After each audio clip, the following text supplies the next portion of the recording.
ଭଲରେ ଥିବ। ଆଜି ଆମେ କ୍ଲାସ୍ 9 ର ଜେନେରାଲ ଆସେସମେଣ୍ଟ 4 ର କିଛି ଜେନେରାଲ ସାଇନ୍ସ କ୍ୱେଶ୍ଚନ୍ସ ଡିସ୍କସନ୍ସ କରିବା, ଯୋଉଗୁଡ଼ାକ ପରୀକ୍ଷା ପାଇଁ ଭେରି ଇମ୍ପୋର୍ଟାଣ୍ଟ।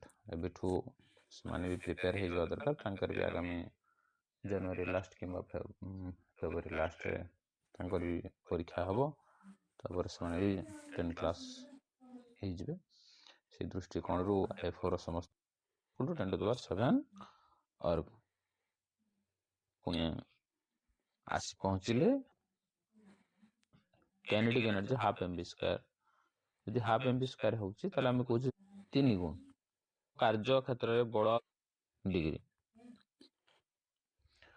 ଅନ୍ତର ହେଉଛି ବା କେଉଁ ସୃଷ୍ଟି ହୋଇ ଶୁଣାଯାଇ 343 ମିଟର କେଉଁ କୋଣ ଜଳର ଅବସ୍ଥିତି ଲବଣିକ ଏସିଡ ନାମକ ଜୈବ କାହା